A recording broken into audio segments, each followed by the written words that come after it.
اللہ الرحمن الرحیم. امید ہے آپ سب خیریت سے ہوں گے. ہم نے ہمیشہ اس ملک کو آزاد ہی دیکھا ہے، مگر جب ہم مقبوضہ قوموں کی طرف دیکھتے ہیں تب ہمیں یہ بات سمجھ آتی ہے کہ ہمارے بزرگوں نے اس ملک کو حاصل کرنے کے لیے کتنی قربانیاں دی ہوں. قائد اعظم محمد علی جناح رحمۃ اللہ علیہ نے ان گنت قربانیاں دیں، انتھک محنت کی، جس کے بعد یہ ملک پاکستان وجود میں آیا. قائد اعظم رحمۃ اللہ علیہ نے اپنی ٹیوبرکلوسس جیسی بیماری کو لوگوں کے سامنے نہ آنے دیا. یہ بیماری انہیں اندر ہی اندر سے کھا گئی، لیکن وہ اس بات کو لوگوں کے سامنے اس لیے نہ آنے دیتے تھے کیونکہ اگر یہ منصوبہ انگریزوں کو پتہ چل گیا تو انگریز اس منصوبے کو پرولونگ کر دیں گے اور جس کے بعد یہ پاکستان کبھی بھی نہ بن پائے گا. اسی طرح محترمہ فاطمہ جناح نے اس ملک کے لیے بہت قربانیاں دیں. محترمہ فاطمہ جناح نے اپنی زندگی اپنے بھائی قائد اعظم محمد علی جناح اور پاکستان کے لیے وقف کر دی تاکہ یہ ملک ترقی کی راہ پر گامزن ہو سکے. اسی طرح تحریک پاکستان کے اور بھی جتنے رہنما تھے انہوں نے انتھک محنت کی. کئی مرتبہ وہ جیلوں میں گئے مگر ان کے جوش و جذبے اور ہمت اور ولولے میں کبھی کمی نہ آئی. وہ سچے جذبے کے ساتھ اس ملک کے لیے کام کرتے رہے.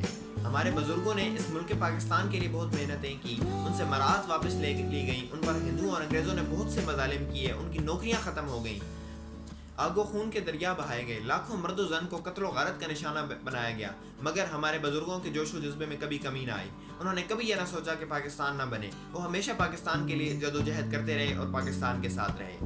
ہجرت کے وقت ہندوؤں اور سکھوں نے مسلمانوں کو قتل و غارت کا نشانہ بنایا ہوا تھا. وہ بچوں کو بھی قتل کر رہے تھے، خواتین کی عصمتیں لوٹی جا رہی تھیں، خواتین کو برہنہ کر کے گلیوں میں سے گزارا جا رہا تھا. جب لوگ ٹرینوں کے ذریعے پاکستان کی طرف آ رہے تھے تو ٹرینوں میں مسلمانوں کو قتل و غارت کا نشانہ بنایا گیا. وہاں پر تاریخ انسانی نے وہ منظر دیکھا کہ جو آج سے پہلے اتنی لاشوں کا منظر تاریخ انسانی نہ دیکھ چکی تھی، مگر ان لوگوں کے جوش و جذبے میں کمی نہ آئی. انہوں نے پاکستان کے لیے ان کی زبانوں سے بدعا نہ نکلی. وہ تب بھی پاکستان کو سلام پیش کرتے رہے اور پاکستان کے لیے دعا کرتے رہے کہ پاکستان سلامت رہے. اس کے برعکس اگر ہم اپنے آپ کو دیکھیں تو ہم نے ابھی تک اس ملک کے لیے سنسیئرلی کوئی کام نہیں کیا.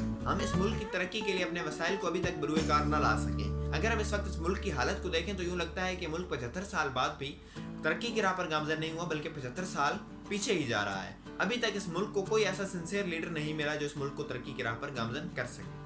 سر سید احمد خان نے جب دو قومی نظریہ پیش کیا تو وہ یہ تھا کہ ہندو اور مسلمان دو علیحدہ علیحدہ قومیں ہیں. ان کی شناخت علیحدہ ہے، ان کی روایات علیحدہ ہیں، ان کا مذہب علیحدہ ہے، ان کا رہن سہن کے طریقے علیحدہ ہیں. یہ دونوں علیحدہ مملکت بننی چاہیے تاکہ اپنے طریقوں پر دونوں عمل کر سکیں اور ترقی کی راہ پر گامزن ہو سکیں. قائد اعظم محمد علی جناح اور علامہ محمد اقبال رحمۃ اللہ علیہ نے جب یہ ملک بنایا تو ان کی خواہش یہ تھی کہ اس ملک کو اسلام کا عملی نمونہ بنایا جا سکے. یہاں پر وہ لیبارٹری بنائی جائے جس میں اسلام کو عملی طور پر عمل کیا جا سکے.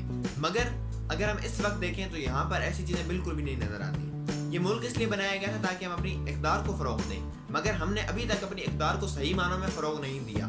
ہم اپنی زبان کو دوسرے ممالک کے لوگوں کے سامنے بولنے سے جھجکتے ہیں، اور اگر ہم سے پوچھا جائے کہ ہم یہ کیوں کرتے ہیں تو ہم کہتے ہیں کہ ہماری زبان ورلڈ وائڈ لینگویج نہیں. ہماری زبان ورلڈ وائڈ لینگویج تب بنے گی جب ہم اپنی زبان کو لوگوں کے سامنے پیش کریں گے. جب ہم دنیا میں اپنی زبان میں بات کرنے میں فخر محسوس کریں گے اس دن انشاءاللہ ہمارا ملک ترقی کی راہ پر گامزن ہو جائے گا. ہم نے ابھی تک اپنی اقدار کو فروغ نہیں دیا.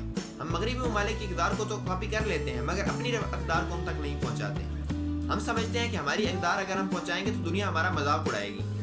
ہم سے اگر پوچھا جائے کہ آزادی کا مطلب کیا ہے تو ہمارے لیے آزادی کا مطلب یہ ہے کہ 14 اگست والے دن گانے سننا، پارٹیز میں جانا، آتش بازیاں کرنا، موٹر سائیکل کا سلنسر لگا کے نکال کر موٹر سائیکل چلانا، یہ ہمارے لیے آزادی کا مقصد ہے. جبکہ آزادی یہ نہیں. ہم 14 اگست والے دن پرچم اور جھڑیاں تو بڑے شوق سے لگاتے ہیں مگر 15 اگست کو وہی پرچم اور جھڑیاں ہمارے پاؤں میں رول رہے ہوتے ہیں. ہم ان کو کیوں نہیں سنبھالتے؟ ہم لوگ اگر صحیح معنوں میں دیکھا جائے تو اپنے پرچم سے محبت نہیں کرتے، اور جب تک ہم اپنے پرچم سے محبت نہیں کریں گے ہمارا ملک ترقی کی راہ پر گامزن نہیں ہو سکے گا.